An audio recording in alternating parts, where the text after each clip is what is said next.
Narito ang ating pinakahuling satellite image kung saan may dalawa tayong low pressure area na minomonitor. Itong unang low pressure area natin, huling namataan na nasa layong 1,220 kilometers east ng southeastern Luzon. Yung pangalawa naman nating low pressure area ay nasa 405 kilometers east ng Calayan, Cagayan. Itong parehong low pressure area na ito ay katamtaman ng tsansa na maging isang ganap na bagyo.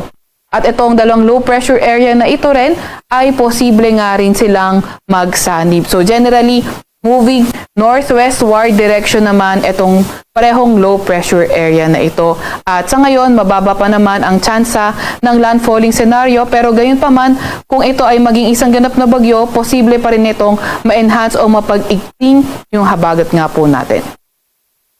Samantalang southwest monsoon o habagat ang nakakaapekto sa ating bansa. Inaasahan nga natin na magdadala ng monsoon rains ang southwest monsoon sa lugar ng Metro Manila, Calabarzon, Zambales, sa may Bataan, sa may Pampanga, Bulacan, pati na rin sa Occidental Mindoro. Kapag sinabi nga nating monsoon rains, inaasahan natin yung mga tuloy-tuloy na mga malalakas na mga pag-ulan.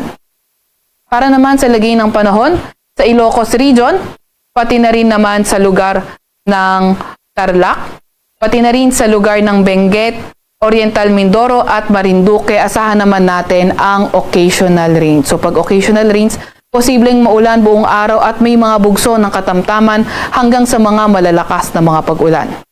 Maulap na papawirin at mga kalat-kalat na pag-ulan, pagkidlat at pagkulog naman ang inaasahan natin sa Cagayan Valley, dulot naman yan ng trafo extension ng low pressure area.